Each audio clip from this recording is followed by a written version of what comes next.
In the sprawling archives of the Galactic Concordant, Earth was barely a footnote, a prevoid species confined to its homeworld, with no faster-than-light travel, no diplomatic emissaries, and no registered presence beyond its atmosphere. Primitive, loud, violent.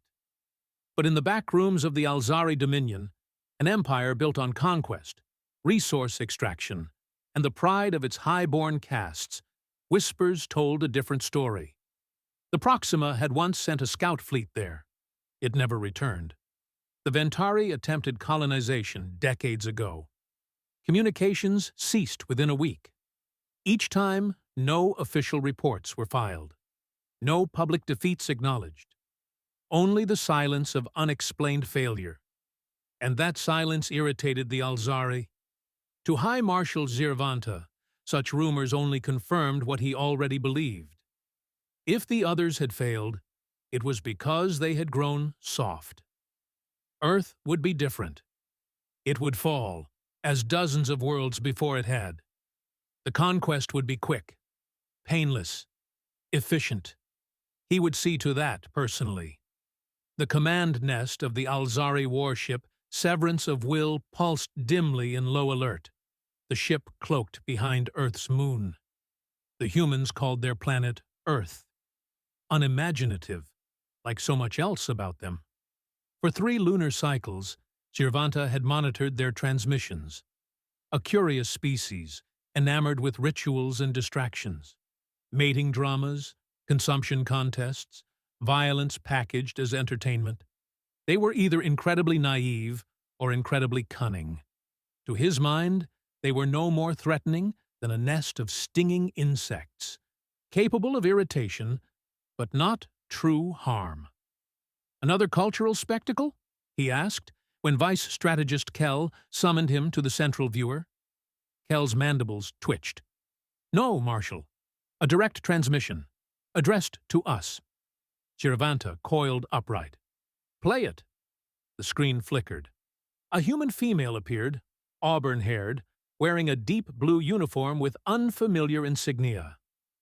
To the unidentified vessels hiding behind our moon, she began. This is Commander Evelyn Rain of the Earth Unified Defense Accord. We are aware of your presence. The command nest fell into silence. Their cloaking field was supposed to be undetectable to any species below Class 5. Your technology emits a quantum flux signature, she continued. Our detectors, upgraded 3 years ago, can trace it. If you intend peace, Earth welcomes dialogue. If not, her voice hardened. Engagement would be unwise. Zirvanta's lower arms folded across his thorax. A bluff. Kell hesitated. She named our position and mentioned our shield harmonics. Coincidence, Zirvanta growled, or perhaps scavenged data from a careless Ventari wreck. Send a reply. He dictated it himself. To Commander Rain of Earth, your bravado is noted, but unnecessary. The Alzari Dominion comes not as conquerors, but as stewards. Surrender your resources, and your species may endure under our guidance. Resist, and extinction will be your legacy. Kell sent the message with a flick of his claw. The reply came almost immediately. Rain again, but this time with a faint, confident smile. Offer rejected. You have 24 Earth hours to withdraw. After that, we will not guarantee your safety. Zirvanta laughed. The sound rolled across the nest, echoed by his command staff. It was absurd. This was a species that still used combustion-based propulsion. Begin planetary insertion, he ordered. Target primary population centers. Minimal casualties. We need a functioning labor force. 50 dropships, each holding 200 Alzari shock troopers, launched in perfect formation. Trails of fire marked their descent. But before they reached the stratosphere, flashes of energy erupted from the surface. 3 ships vanished mid-air. Plasma-based weaponry, Kell shouted. Ground-based, No known model matches this signature. More blasts followed. 5, then 10 more dropships were obliterated before they could course correct. They're targeting our shield vulnerabilities, Kell added, his voice tinged with disbelief. The exact modulations Rain mentioned. On the surface, it got worse. Field commanders reported unexpected resistance. Human soldiers in sleek-powered armor moved with inhuman speed, striking with precision. Their weapons, some kind of rail-pulse hybrids, cut through Alzari chitin armor like it was woven cloth.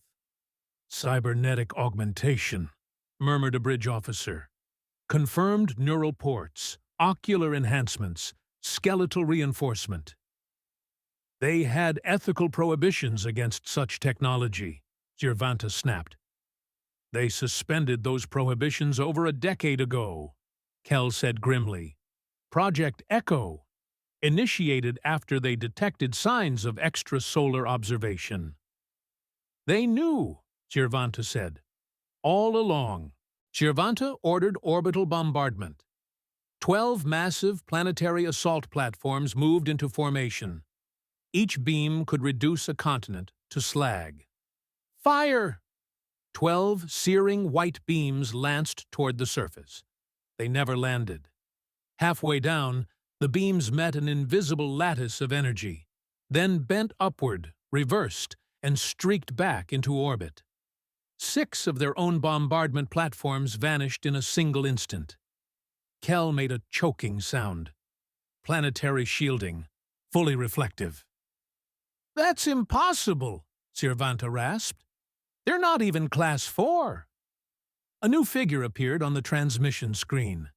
A human woman in a white lab coat, her expression detached. Dr. Morgan Lane, she said. Chief Science Officer, Earth Defense. Your shielding tech was reverse-engineered from a Proxima scout vessel we captured 15 years ago. We've made improvements. Kell turned to Zirvanta. We never sent scouts. Not us, Zirvanta said bitterly, but others did. And these humans? They traded. They studied. They adapted. Initiate withdrawal, Zirvanta ordered, claws trembling. Recover what ground forces we can. Human ships emerged from hidden silos and orbital cradles. Fast, efficient, lethal. Their designs bore influences from Proxima, Ventari, even Alzari wreckage. Kell's analysis confirmed it. 3 foreign technologies in one hull, all optimized. The humans didn't just copy tech, they refined it. By the time the Alzari fleet cleared Earth's gravity well, over half the invasion force had been destroyed. Ground troops were abandoned, dropships incinerated, the Dominion's finest humiliated. In the silence of retreat, Zirvanta watched a final message appear across their tactical displays. You have sealed your fate. He had dismissed it before. Now, it chilled him. Emperor Kin. Miristel loomed atop his blackstone dais as Zirvanta approached, alone. The great hall was lined with motionless nobles, their gill fans fluttering with unease. You lost half our fleet, the Emperor hissed, to a species with no interstellar presence. Zirvanta fell to his knees. Your Eminence, they were prepared. Augmented soldiers, planetary shielding, hybrid starships, 16 off-world colonies detected during retreat. Their advancement is exponential. The court erupted in gasps. Miristel raised one claw. Silence returned. And your recommendation? Zirvanta met his gaze. Peace, study, observe. If we strike again, they will be ready. Miristel considered this, then nodded. We will offer peace. You will deliver it. 6 planetary cycles later, Zirvanta stood aboard the diplomatic vessel Tranquility of Thought, flanked by Kell and a skeleton crew. As they entered Sol's system, Earth responded. Maintain vector. Any deviation will be treated as hostile. Welcome back. 2 ships escorted them, smaller than Alzari destroyers, but with strange power readings and seamless, terrifying precision. "They've developed their own tech now," Kell said. "No borrowed frames. This is all them." Orbital Station Atlas greeted them. It hadn't existed months ago. Now it bristled with ships, armaments, and foreign dignitaries. Non-humans moved alongside humans, allies. Ambassador Thomas Reeve welcomed them. "Commander Cervanta, Secretary General Rain is expecting you." Rain awaited them in a chamber of curved glass and pale steel, overlooking the planet they had failed to subdue. "We accept your peace," she said, "but you must understand. This is not fear. This is calculation. Our survival is not negotiable." The alarms blared. "Proxima Fleet detected," a technician reported. 50 ships. High burn. Mars orbit Cervanta stiffened. Rain remained calm. "Escort our guests to safety. Activate Protocol Theta." Orbital platforms unfolded. Hidden fleets rose from Luna. Ships emerged from asteroid bunkers. The planetary shield shimmered like glass over fire. The Proxima fired first, beams of sickly green light. Earth's defenses absorbed them without flinching. Then came the retaliation. From every angle, Earth's ships struck, smaller, faster, smarter. Weapons targeted key points. Drones swarmed engines and shield nodes. Within 20 minutes, the Proxima fleet was gone. "Those drives," Kell whispered. "They're using ours."